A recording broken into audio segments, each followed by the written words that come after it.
रामकृष्ण हरी. नित्य सत्यामित हरिपाठ जासी, कळी काळ त्यासी न पाहे दृष्टी.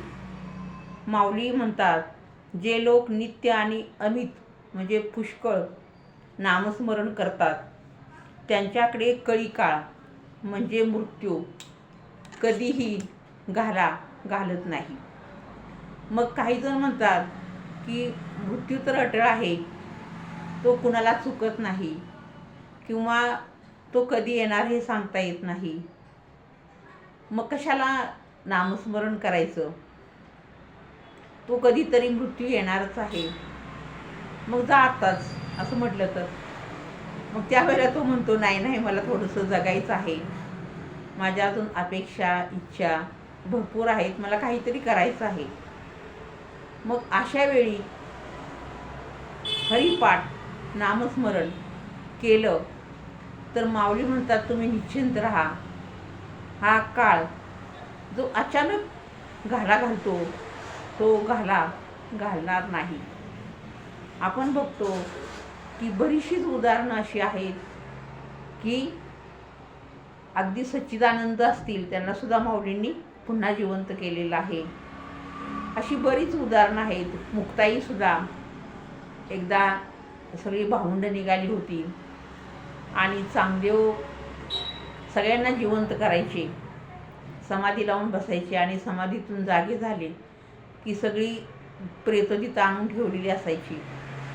आणि मुक्ताई ज्यावेळेला तिथून निघालेली असते त्यावेळेला एका म्हातारीनं तिचं कुत्रं तिथं आणलेलं असतं, कारण त्या कुत्र्याशिवाय तिला कोण नसतं. म्हणून ती म्हातारी तिथं त्या कुत्र्याला जिवंत करण्यासाठी बसलेली असते. मुक्ताई तिथून निघालेली होती. त्यावेळेला मुक्ताई म्हणते, आजी तुम्ही का बसला? त्यावेळेला ती म्हातारी म्हणते की बाबा रे, माझं हे कुत्रं माझा जीव की प्राण आहे आणि चांगदेव ज्यावेळेला जागे होतील समाधीतून त्यावेळेला नक्की हे कुत्रं जिवंत करून देतील. मग मुक्ताई तिथं येते आणि त्या कुत्र्याला नुसती हाड हाड असं म्हणते.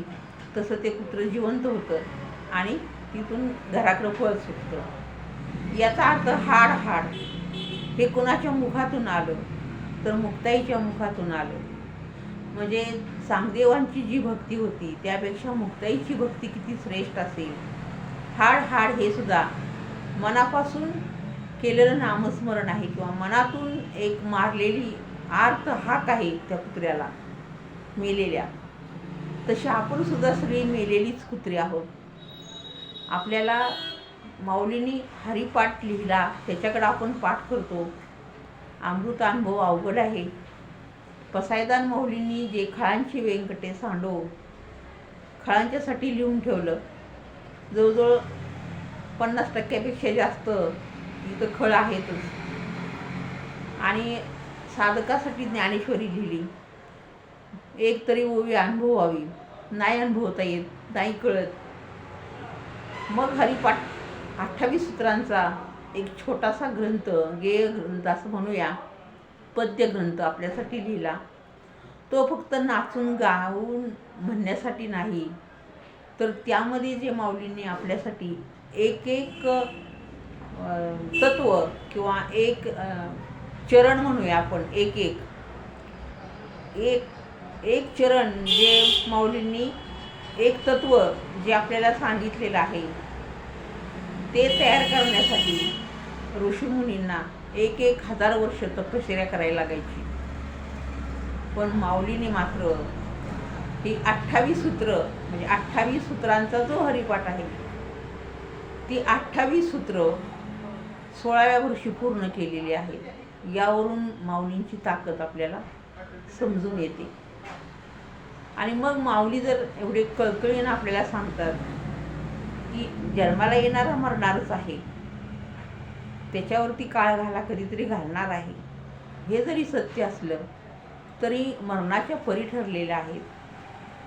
काही वेळेला माणूस ॲक्सिडेंटली जातो, काही वेळेला दुर्धर आजारानं जातो, काहीही निमित्त घडतं आणि जातो. तर असं न होता माऊली म्हणतात की हरिपाठ करा, हरिचिंतन करा, नामस्मरण करा.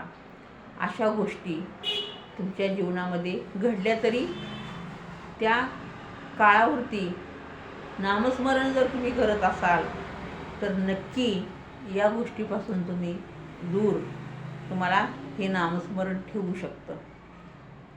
माणसाचं जीवन तसं पाहिलं तर मराठीमध्ये म्हण होती पूर्वी की वरणामध्ये जर मीठ नसेल तर ते वरण आळणी आहे, ते कोण खाणार नाही. तसंच माणसाचं जीवनसुद्धा असंच आहे. जर मरण नसेल माणसाच्या जीवनात तर ते आळणी आहे. एखादा दुर्धर आजार झाला तो बराच होत नाही. मग अशा वेळेला माणूस देवाकडं मृत्यूची भीक मागत असतो. दुसरी गोष्ट अशी आहे, वार्धक्यामध्ये सगळे अवयव निकामी होतात आणि मग त्याला कळतच नाही की आपण किती वार्धक्यामध्ये बुडून गेलो. आपल्याला आता काही खायची इच्छा नाही, कपडे लत्ता लिहायची इच्छा नाही, जवळ भरपूर पैसे आहेत पण आम्हाला त्याचा खर्चायचे नाहीत, इच्छा नाही आमची. आणि मग तो सुद्धा देवाला सारखा म्हणतो, देवा मला उचल, देवा मला उचल. म्हणजे मृत्यूसुद्धा माणसाच्या जन्मामध्ये पाहिजे, त्याशिवाय जगण्याची किंमत माणसाला कळत नाही. पण त्याच्या परी ठरलेल्या आहेत. त्या परी काय आहेत हे हरिपाठामध्ये माऊलींनी खूप साध्या सोप्या आणि पद्य गेय भाषेमध्ये आपल्याला समजून सांगितलेलं आहे की तुमच्यावर कोणतंही संकट येणार असेल, आलं असेल तर ते तत्काळ तुम्ही जर नामस्मरण करत असाल तर 100% शुअरली त्याच्यामध्ये काही संशय नाही, ते जाऊ शकतं. तुम्ही इतरता योग याग विधी येणे नव्हे सिद्धी काही करू नका. ते करून काही उपयोग नाही. माऊली म्हणतात उपास तापासाची काही गरज नाही. तुम्ही खडतर व्रतसुद्धा करू नका, त्यात वेळ घालवू नका. जो आपला अंतर्मनामध्ये आत्मा आहे, देह देऊळी आत्मा देव, ऐसा मानील जो ठाव, देव तेथेची जाणावा आणि जीव तेथेची लावावा. अशा पद्धतीनं माऊलींनी आपल्याला खूप सुंदर शब्दामध्ये, सुंदर शब्दांचा बादशाह म्हटलं तर आकाशाला गवसणी घालणारे ज्ञानोबराय आहेत. ते सुद्धा त्यांना काहीच उपमा कोणतीच देऊ शकत नाही आपण माऊलींना. अशा शब्दातून खूप सुंदर असा हरिपाठ माऊलींनी आपल्यासाठी लिहिलेला आहे. आपल्याला बाकी भक्ती नाही करता आली तरी हरिपाठ पाठ करा आणि पाठ केल्यानंतर तो ज्यावेळेला आपण हळूहळू म्हणायला सुरुवात करतो, तोडून असं, त्यावेळेला कुठेही कुणाचंही प्रवचन, कीर्तन, विश्लेषण, निरूपण ऐकायची गरज पडणार नाही. ते सगळं आपोआप तुम्हाला समजून जाईल यानंतरचं पुढच्या भागात. रामकृष्ण हरी. व्हिडिओ कसा वाटला कमेंट करून सांगा. रामकृष्ण हरी.